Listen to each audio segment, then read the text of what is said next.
Terima kasih saudara, Anda masih bersama kami di Sapa Indonesia Pagi. Gumpalan asap mengepul di atas kota Beirut. Sedikitnya 6 orang tewas akibat serangan Israel pada hari Kamis.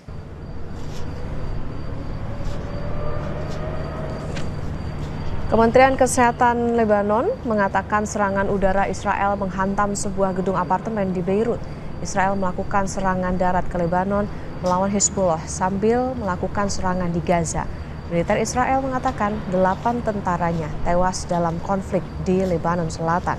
Israel dan Hizbullah saling serang di perbatasan Lebanon hampir setiap hari sejak serangan lintas perbatasan Hamas pada 7 Oktober 2023 yang menewaskan 1.200 warga Israel dan menyandra 250 lainnya.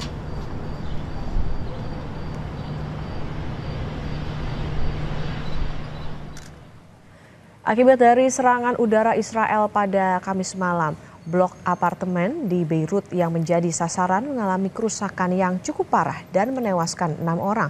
Kementerian Kesehatan Lebanon juga mengatakan 7 orang terluka dalam serangan itu, sementara pemerintah di seluruh dunia bergegas mengevakuasi warga negara mereka dari negara tersebut.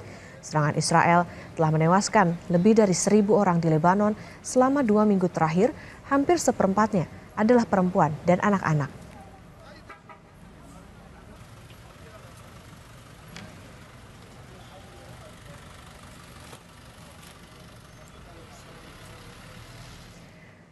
Serangan bom Israel di Beirut, ibu kota Lebanon, menewaskan sedikitnya 7 penyelamatan, menghancurkan sejumlah bangunan.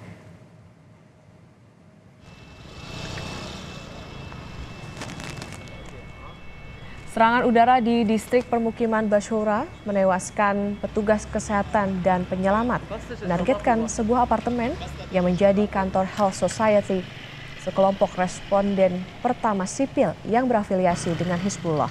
Ini merupakan serangan udara kedua yang menghantam pusat kota Beirut dan menargetkan Health Society dalam 24 jam.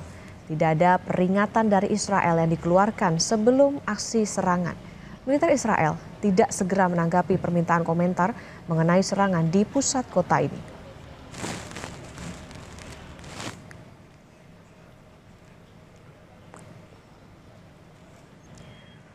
Berikutnya saudara, Iran meluncurkan sedikitnya 180 rudal ke Israel pada Selasa malam waktu setempat.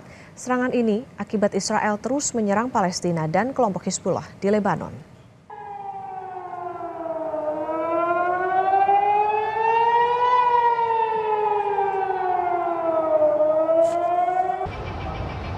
Serangan rudal balistik Iran terlihat jelas di atas Yerusalem pada Selasa malam waktu setempat. Serangan ini sebagai balasan Iran terhadap Israel yang telah menyerang kelompok Hizbullah di Lebanon beberapa hari terakhir. Selain itu, serangan Iran ini karena pihak Israel telah membunuh pimpinan tertinggi Hizbullah, Hassan Nasrallah, dan Kepala Biro Politik Hamas, Ismail Haniyeh, beberapa waktu lalu.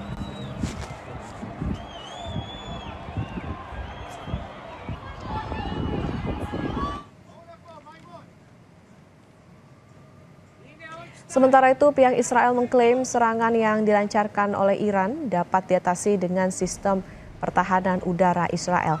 Perdana Menteri Israel Benjamin Netanyahu menyatakan Israel akan melakukan pembalasan atas serangan 180 rudal Iran yang dilancarkan ke wilayah Israel.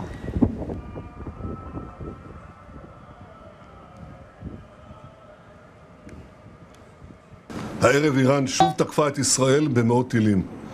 המתקפה הזאת נכשלה. היא סוכלה בזכות מערך ההגנה האווירי של ישראל, שהוא המתקדם ביותר בעולם, ואני מברך את צה"ל על ההישג המרשים. היא גם סוכלה בזכות הערנות והאחריות שגיליתם אתם, אזרחי ישראל. ואני מודה גם לארצות הברית על תמיכתה במאמץ ההגנה שלנו. איראן עשתה הערב טעות גדולה, והיא תשלם על כך. המשטר באיראן לא מבין את נחישותנו להגן על עצמנו, ואת נחישותנו לגמול לאויבינו.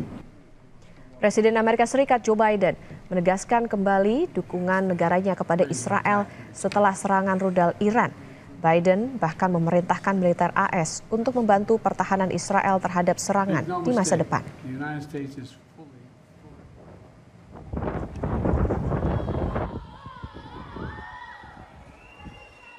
At my direction, the United States military actively supported the defense of Israel, and we're still assessing the impact. But based on what we know now, the attack appears to have been defeated and ineffective. Make no mistake, the United States is fully supportive of Israel. Ancaman serangan Israel ke infrastruktur produksi dan penyimpanan minyak di Iran menimbulkan kekhawatiran terhadap pasokan minyak mentah internasional.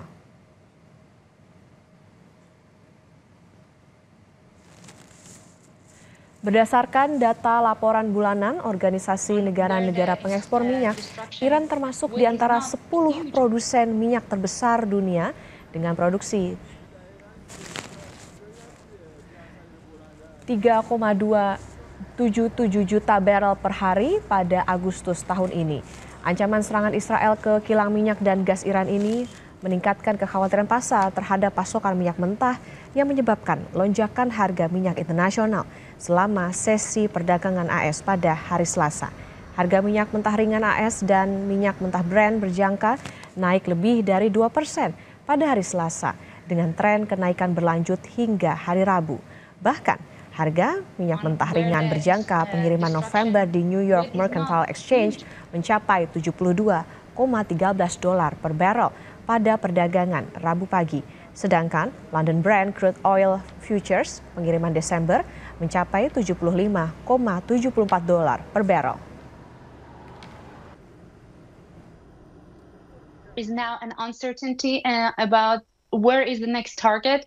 Energy facilities, critical infrastructures could be the other target. Looking at where the prices will go, definitely it depends on where the destruction would be and how much oil is going to be taken off the market. But historically, we have seen that geopolitical factors, if the impact is not in a larger scale and could be mitigated, is not huge.